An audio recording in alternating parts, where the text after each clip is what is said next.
ഈ വീഡിയോയിൽ പറയാൻ പോകുന്നത് രണ്ട് ഗ്രോ ബാഗുകൾ തമ്മിലുള്ള കമ്പാരിസൺ ആണ്. ഒന്ന് എയർ പ്രോണിക് ഗ്രോ ബാഗും ഒന്ന് സാധാ ഗ്രോ ബാഗും. ഇപ്പോൾ എയർ പ്രോണിക് ഗ്രോ ബാഗ് ഉണ്ടാക്കിയത് ഫാബ്രിക് ക്ലോത്ത് വെച്ചാണ്. ഈ ലെഫ്റ്റിൽ കാണുന്നതാണ് എയർ പ്രോണിക് ഗ്രോ ബാഗ്, റൈറ്റിൽ കാണുന്നത് സാധാ normal UV treated grow bag. ഇതിൽ ഈക്വൽ എമൗണ്ട് പോട്ടി മിക്സ് എടുക്കുക. അതിൽ പോട്ടി മിക്സ് ചാണകം, എല്ലുപൊടി, കോക്കോപ്പീറ്റ് എല്ലാം മിക്സ് ചെയ്ത് എടുത്തിരിക്കുന്നതാണ്. ഇത് രണ്ടും ഈക്വൽ എമൗണ്ടാണ്. ഇതിലേക്ക് സെൽഫ് വാട്ടറിങ്ങിന് വേണ്ടി ഞാനൊരു പ്ലാസ്റ്റിക് പ്ലേറ്റ് പാത്രം എടുത്ത് വെച്ച്, രണ്ടിലും സെയിം പാത്രം തന്നെയാണ് വെച്ചിരിക്കുന്നത്. ഇപ്പോൾ ഇത് കറിയൊക്കെ മേടിക്കുമ്പോൾ കിട്ടുന്ന പാത്രമാണ്. ഇതിൽ ഹോൾസ്, സൈഡിലൊക്കെ ഹോൾസ് ഇട്ടിട്ട് വെച്ചിരിക്കുകയാണ്. മണ്ണിലേക്ക് ഇറക്കി വെച്ചാൽ ഇതിൽ വെള്ളം ഒഴിച്ച് കഴിഞ്ഞാൽ പതുക്കെ അത് ഡ്രിപ്പ് ചെയ്ത് പോവുള്ളൂ.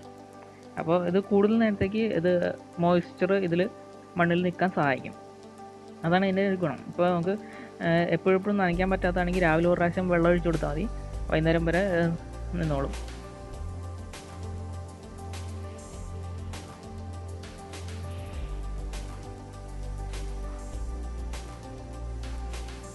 അതിനുശേഷം ഇതിലേക്ക് ഞാൻ ക്യാബേജിൻ്റെ തൈ ഞാൻ മേടിച്ചിട്ടുണ്ട്, അത് നടാൻ പോവാണ്. ക്യാബേജിൻ്റെ തൈ നട്ട് കഴിഞ്ഞ് ഇപ്പോൾ ഇത് ഒരു കമ്പാരിസൺ ചെയ്യാൻ വേണ്ടി ആയതുകൊണ്ട് ഞാനതിൽ ഒരു തൈ മാത്രമേ നട്ടിട്ടുള്ളൂ. രണ്ടിലും ഓരോ തൈ വെച്ച് നട്ടു.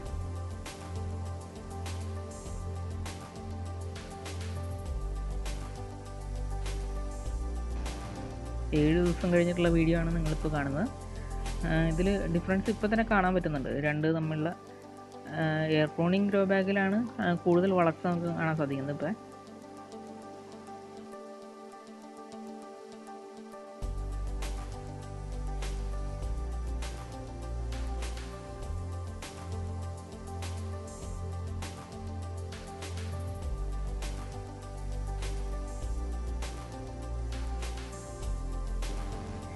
ഒമ്പത് ദിവസത്തിന് ശേഷമുള്ള വീഡിയോ ആണ് ഇപ്പോൾ നിങ്ങൾ കാണുന്നത്.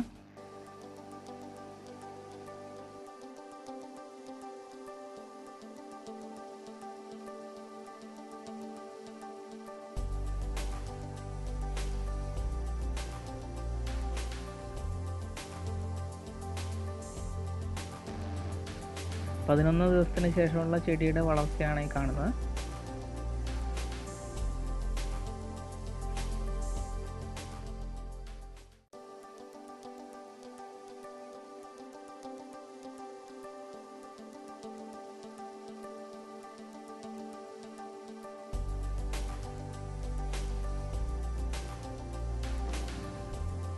ഇരുപത് ദിവസത്തിന് ശേഷമുള്ള വളർച്ചയാണത്.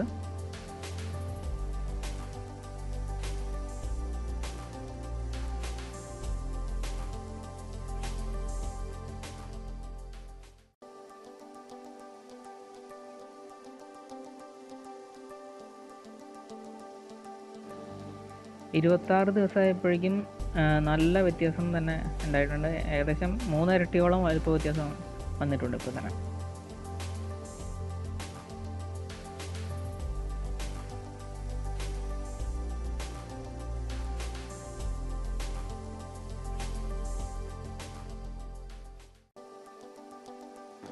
മുപ്പത്തിരണ്ട് ദിവസം കഴിഞ്ഞപ്പോഴുള്ള വീഡിയോ ആണ് ഇപ്പോൾ കാണുന്നത്.